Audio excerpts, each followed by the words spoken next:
புதுக்கோட்டை அருகே விவசாயியிடம் 10,000 ரூபாய் லஞ்சம் வாங்கிய உதவி காவல் ஆய்வாளர் அதிரடியாக கைது செய்யப்பட்டுள்ளார். நிலப்பிரச்சனையில் சிஎஸ்ஆர் போடுவதற்கு கை நீட்டியவர் கையும் களவுமாக சிக்கியது எப்படி?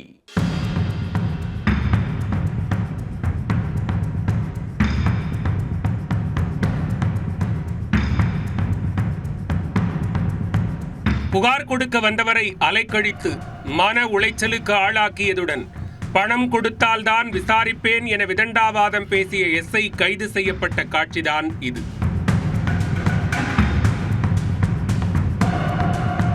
புகாரின் பேரில் உரிய நடவடிக்கை எடுக்காமல் கட்ட பஞ்சாயத்து செய்தவர் மீது துறை ரீதியாகவும் நடவடிக்கை பாயுமா?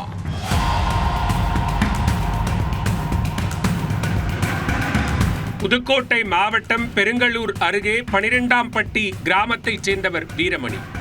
விவசாயியான இவர் தனக்கு சொந்தமான 15 சென்ட் நிலத்தில் கல்லுக்கால் ஊன்றும் பணியில் ஈடுபட்டுள்ளார். ஆனால் அப்பகுதியைச் சேர்ந்த மற்றொரு நபர் கல்லுக்காலை அகற்றி பிரச்சனை செய்ததாக கூறப்படுகிறது. இதனையடுத்து கடந்த நவம்பர் 19ஆம் தேதி ஆதனக்கோட்டை காவல் நிலையத்திற்கு சென்று வீரமணி புகார் அளித்துள்ளார். புகாரை பெற்றுக்கொண்ட காவல் உதவி ஆய்வாளர் சங்கர் நேரடியாக சம்பவ இடத்திற்கு சென்று விசாரணை நடத்தியுள்ளார். இருந்தபோதும் புகார் தொடர்பாக எந்த நடவடிக்கையும் எடுக்காமல் எஸ்ஐ சங்கர் அலட்சியம் செய்ததாக தெரிகிறது.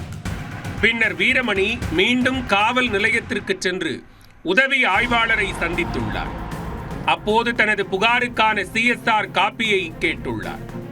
அதற்கு தன்னிடமே கேள்வி கேட்பாயா என்ற துணியில் உதவி ஆய்வாளர் தகாத வார்த்தைகளால் திட்டி அனுப்பியதாக குற்றம் சாட்டப்பட்டுள்ளது. விவசாயி விவரமாக பேசியதை அறிந்தவர் 10,000 ரூபாய் லஞ்சம் கொடுத்தால் சிஎஸ்ஆர் போட்டு நடவடிக்கை எடுப்பதாக உறுதியளித்துள்ளார். அதை கேட்டு அதிர்ச்சி அடைந்த விவசாயி நேரடியாக புதுக்கோட்டை லஞ்ச ஒழிப்புத்துறை அலுவலகத்திற்கு சென்று நடந்தவற்றை அப்படியே கூறியுள்ளார். இதையடுத்து லஞ்ச ஒழிப்புத்துறை போலீசார் வழக்கமாக தங்களது பாணியில் ரசாயனம் தடவிய ரூபாய் நோட்டுகளை கொடுத்தனுப்பியுள்ளனர். அந்த பணத்தை எடுத்துக்கொண்டு விவசாயி வீரமணி ஆதனக்கோட்டை காவல் நிலையத்திற்கு சென்றுள்ளார்.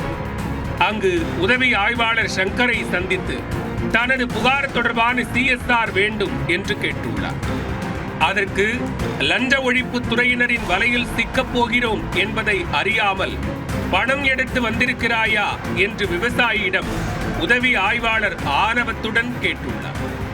உடனே விவசாயியிடமிருந்து பணத்தை வாங்கியதும் மறைந்திருந்த லஞ்ச ஒழிப்பு போலீசார் எஸ்ஐ சங்கரை கையும் களவுமாக பிடித்தனர். தொடர்ந்து லஞ்ச ஒழிப்பு போலீசார் வழக்கு பதிந்து அவரை கைது செய்தனர்.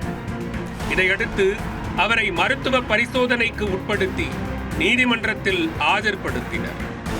லஞ்சம் வாங்கிய வழக்கில் கைதான உதவி ஆய்வாளரை வரும் 19ஆம் தேதி வரை நீதிமன்ற காவலில் அடைக்க நீதிமன்றம் உத்தரவிட்டுள்ளது. 4 நாள் சென்று நான் வக்கீல் கிடைக்கிறேன். வக்கீல் என்ன சொல்றாரு, அப்பா அந்த இங்கே கொடுத்த பிடிச்சேன் அங்கே உள்ள இது நெமோ ரசீது எல்லாம் வாங்கிட்டு வாங்க அப்படிங்கிறாரு. வாங்க போகிறதுக்கு போனால் காசு கேட்குறாரு அப்படின்ட்டு நானும் காசு கையில் இல்லை. நான் வண்டி நேராக விசிலன்ஸுக்கு போயிட்டு, சார் இந்த மாதிரி மேட்டு சார் என் சொத்தும் போய் என் பணமும் போய் என் மன உளைச்சி ஆகி போச்சு, என்ன சார் நீங்கள் செய்வீங்க அப்படின்னு கேட்கும்போது, நீங்கள் உறுதுணையாக இருப்பீங்களா சார், இருந்தால் உங்கள்கிட்ட சொல்கிறேன், இல்லை சார் அதே மாதிரி போகிறேன் சார், நான் உறுதுணையாக நிற்கிறேன்னு சொன்னாங்க. அதுக்கப்புறமா உறுதியாக நின்னாங்க. என்ன சார் என்ன மாதிரினா 10,000னா சரி 10,000 பணம் பட்டி வாங்கினாங்க. நான் 10,000 கொண்டு வந்து அவங்கள்ட்ட போய் நேராக காமிச்சு நெமோ எடுத்தாங்க. நெமோ எடுத்து எல்லா வேலையும் முடிச்சுட்டு இங்கே ஒன்றாந்து திரும்ப ஒன்றாந்து இங்கே வச்சு வாங்க உங்க கூட நீங்கள் கேட்டால் கொடுங்க, இல்லை கொடுக்காதீங்க. அவர் கேட்டார், நான் கொடுத்தேன் பணத்தை. நிலப்பிரச்சனை தொடர்பாக சிஎஸ்ஆர் போடுவதற்கு விவசாயியிடம் 10,000 ரூபாய் லஞ்சம் வாங்கிய வழக்கில் உதவி ஆய்வாளர் கையும் களவுமாக கைது செய்யப்பட்ட சம்பவம் புதுக்கோட்டையில் பரபரப்பை ஏற்படுத்தியது.